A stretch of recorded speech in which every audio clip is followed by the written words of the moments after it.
Hi everyone, thank you for being here today. My name is Mari and I'm excited to share my dissertation project with you all. So my research explored how visible body art like tattoos and piercings and therapist gender can influence a client's first impressions in counseling. So, starting with some background on the topic, in recent decades, body art has seen a rise in popularity around the world, with recent estimates suggesting that about 38% of people worldwide now have at least one tattoo, with even higher rates among younger adults. And piercings have also followed a similar trend, with about 14% of individuals in the US and similar rates in Germany reporting at least one non earlobe piercing. Even though body art is becoming more mainstream today, it hasn't completely shed its past associations. So, historically, tattoos and piercings have often been linked with deviance or nonconformity, and those biases still linger in many places around the world. So, for example, tattoos were commonly tied to subcultures like bikers, prisoners, and gang members. So, even though someone might now get a tattoo as a form of self expression or art, among many other reasons, there can still be this underlying stereotype about what it says about a person's character.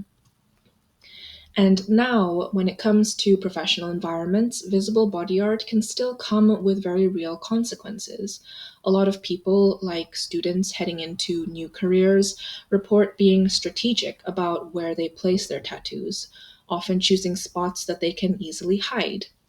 And it's not just about appearances, because there's also evidence that having body art can actually limit job opportunities or slow down career progression.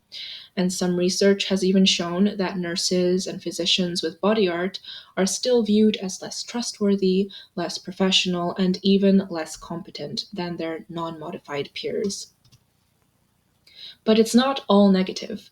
Recent research also shows that attitudes towards body art are becoming more nuanced. So people are more accepting, especially when tattoos are small, not too flashy, or can be easily hidden.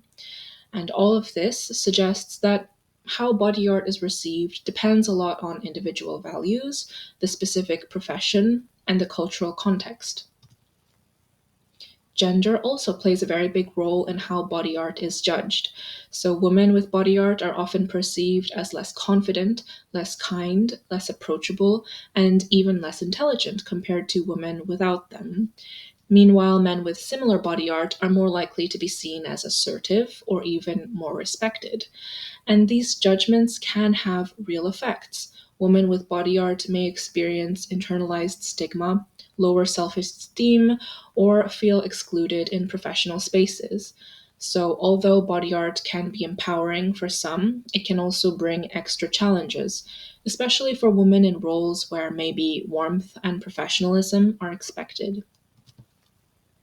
In therapy, the client's response to their therapist right from the get go can have a really big impact on whether a strong therapeutic relationship forms. And although research into body art's effects in the therapy room is quite limited, one study actually found that a psychologist with a more provocative tattoo was actually seen as more confident, interesting, likable, and more motivated than one without or with neutral tattoos. And interestingly, another study also found that it wasn't clients who responded negatively, it was actually other therapists who were more likely to judge. So, therapists in this study found that clients were more curious than critical, and that body art actually enhanced the therapeutic connection. So, in counseling, the therapeutic relationship is central, and it's considered one of the strongest predictors of whether therapy will be effective. And according to Carl Rogers, the founder of person centered theory, three core conditions are essential for that relationship to thrive. The first is congruence, which is about the therapist being genuine and transparent. Empathy, which means to deeply understand and attune to the client's experience, and unconditional positive regard, which is about accepting the client without judgment, no matter what they bring into the room. And together, these create the kind of relational safety that makes real therapeutic work possible. So that brings me to the focus of my study. I wanted to explore how visible body art, like tattoos and piercings, and therapist gender might influence how clients initially perceive key therapeutic qualities. So, specifically, I looked at congruence, empathy, UPR, the anticipated therapeutic relationship, and willingness to engage. And I had two main hypotheses. So, first, I expected that therapists with visible body art would be rated lower across all five constructs. And second, I predicted that female therapists with body art would be rated lower than male therapists with body art. Okay, so now let's move on to the method. So this study used a 2 by 2 within subjects factorial design, which just means that each participant was exposed to all four possible conditions, which I'll explain further in my next slide. And the study was conducted online using a platform called SciToolkit, and the independent variables were body art, present or absent, and therapist gender, male or female, and the dependent variables were the client ratings of all five constructs. So for the stimuli, we used 16 digital images, which were all sourced from FreePic and edited using PixArt to create four distinct conditions for each individual. The first was no body art, or the control, then tattoos only, piercings only, and both tattoos and piercings. And each image featured one of four therapist models who varied in gender and ethnicity. And tattoos were added to areas like the forearm and the neck, while piercings were placed on the nose, the lips, the eyebrows, or between the eyes. And to measure client impressions, we created a brief 5 item questionnaire specifically for this study. So participants rated each therapist image on these five constructs, and they were asked to imagine the person shown would be their counselor, and then to respond to these five statements. So, for example, for congruence, the statement was, "This person will be genuine and authentic as a counselor." And for UPR, it was, "This person will be non judgmental and accepting as a counselor." And then they were recorded using a 5 point Likert scale, ranging from 1 strongly disagree to 5 strongly agree. So once they've accessed the questionnaire on SciToolkit, participants first read an information sheet and provided informed consent. And then they filled out a short demographics questionnaire, which included details like age, gender, past experience with counseling, and body art. Then they rated the 16 therapist images. And once those were rated, participants answered a few open ended questions about their general attitudes towards therapists with body art. And then the study concluded with a debrief statement and signposting to support services in line with ethical requirements. So now I'll walk you through the main findings from the study organized by each of the five constructs. And each construct was analyzed using a 2 by 2 within subjects ANOVA. So, for congruence, there were no significant effects.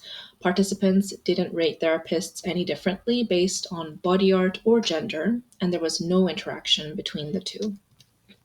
For empathy, there was a significant main effect of body art. So, therapists without body art were rated as slightly more empathic than those with body art. But there was no significant effect of gender and no interaction. UPR showed some of the more interesting and complex findings. So, there was a significant main effect of gender, with male therapists rated slightly higher than female therapists overall. And there was also a significant interaction between body art and gender. So, female therapists were rated more positively on this construct when they had body art compared to when they didn't. And for male therapists, body art had no impact. Participants rated the anticipated therapeutic relationship significantly higher for therapists without body art, and otherwise, there were no other significant results. And finally, willingness to engage showed two main effects. So, first, therapists without body art were rated more favorably, and second, female therapists received higher ratings overall than male therapists. Otherwise, there was no significant interaction. Okay, so now let's move on to the discussion. So, my first hypothesis, if you can recall, was that therapists with body art would receive lower ratings across all five constructs compared to those without. And the results partially supported this prediction. So, therapists with body art were indeed rated lower on empathy, anticipated relationship, and willingness to engage. But there were no significant differences for congruence or UPR. So, how can we make sense of these results? So, one interpretation is that body art may still carry implicit associations with deviance or nonconformity, which can shape a client's first impressions. So, when the therapeutic relationship hasn't fully developed, appearance may act as a stand in for deeper interpersonal traits, especially when clients are still trying to assess things like empathy or relational safety. And empathy, willingness to engage, and anticipated relationship all rely very heavily on early emotional cues. So if a client feels even slightly uncertain based on appearance, that may be enough to lower those ratings. In contrast, congruence and UPR may be harder to infer from appearance. So these qualities might only become more apparent over time once there's been a chance to actually build a sense of trust and connection. And it's also worth noting that maybe the participants would have been open to adjusting their perceptions if this were a real therapeutic interaction. And culturally, we're maybe seeing shifting attitudes towards body art, especially when it's seen as a sign of authenticity, individuality, or strength. My second hypothesis predicted that female therapists with body art would be rated more negatively than male therapists with body art, but the results didn't actually support this. And in fact, there were no significant interactions between body art and gender for four of the five constructs, and the only significant interaction occurred for UPR, but in the opposite direction to what was expected. Female therapists with body art were actually rated more positively on this construct compared to when they had no body art. And for male therapists, body art made no difference. So, how can we interpret this? So, one possibility is that tattoos and piercings on women may signal strength, confidence, or independence, and these are maybe traits that can actually support perceptions of authenticity and non judgment in therapy. And research also suggests that women with body art are not always penalized more harshly than men. So, this may point to a softening of bias or at least a shift towards more context dependent judgments. And body art may also be seen as a form of personal or stylistic expression, like jewelry or fashion. And when framed in this way, it might actually enhance authenticity and help clients feel more comfortable or accepted. I also found some interesting effects related to therapist gender alone. So, first, participants reported a greater willingness to engage with female therapists across all conditions. And second, male therapists received higher ratings for UPR, regardless of whether they had body art. So, one possible explanation is that clients may associate women with being more nurturing, approachable, or being emotionally attuned. So, when they imagine forming a relationship with a therapist, they might feel more drawn to a female practitioner.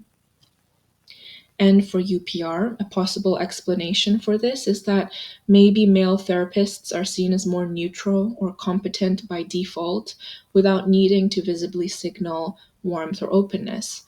And in contrast, female therapists may be held to a higher standard where they're expected to show their approachability through how they look as well. And as with any study, there were some limitations to consider. So, first, although we tried to standardize the therapist images, the four models differed in ethnicity and facial expression, so some smiled and others didn't. And the tattoos and piercings themselves also varied in style, size, and placement. So it's hard to say if participants were reacting to body art in general or to specific designs or placements. And second, because we used static photos, participants only saw a snapshot of the therapist, whereas real life counseling involves tone of voice, facial movement, and emotional presence. And finally, we used single item measures to assess each construct. And although this helped keep the questionnaire short, it might not have captured the full complexity of qualities like empathy. So, there are several ways that future research could take this topic further. One key improvement would be to systematically vary characteristics of the body art itself, like size, location, and style, and this would help isolate which specific elements influence perception. And it would also be valuable to explore intersecting identities like race or age. So, for example, how might a tattooed older therapist be viewed differently from a tattooed younger one? And another exciting direction would be to move beyond static images and use video based stimuli or simulated therapy sessions, which would better reflect how clients engage with therapists in real life. And finally, future studies could also use validated multi item scales like the Barrett Leonard Relationship Inventory to more accurately measure these relational constructs like congruence. So, these findings have some really interesting theoretical implications, especially when we consider person centered theory. So, at the core of Rogers' approach is this idea that conditions like empathy, congruence, emerge from the therapist's internal way of being. But what my results suggest is that appearance, like visible self expression, can shape how these qualities are perceived, at least during early encounters. And this doesn't necessarily contradict PCT, but it does challenge the assumption that these relational conditions are interpreted independently of outward cues. So maybe it's time to expand our theoretical lens. And if we view appearance as part of a therapist's self expression, then maybe it could become a meaningful element in understanding how rapport is built. And from a clinical perspective, these findings remind us that appearance can still influence how safe, trustworthy, or approachable a therapist seems, at least initially. So, what can we do with that? First, it's important to recognize that not all clients will respond positively to visible tattoos or piercings, and some may carry cultural or personal associations that affect how they relate to the therapist. And that doesn't mean that we need to hide who we are, but it does suggest that maybe we need to use our clinical judgment to consider when and how appearance might impact the relationship. And one way to approach this is by addressing appearance early on at the start of therapy, especially if you get the sense that it might be relevant. So, for some clients, a simple conversation about the meaning of body art or its relevance or irrelevance to the work can create space for trust and connection. So, and for others, it may not matter at all. And ultimately, this isn't about creating a uniform look for therapists. It's about being thoughtful in how we present ourselves and responsive to how that might land with the clients that we serve. And that brings me to the end of my presentation. Thank you so much for listening. And if you have any questions or would like to chat more about the topic, then please feel free to get in touch.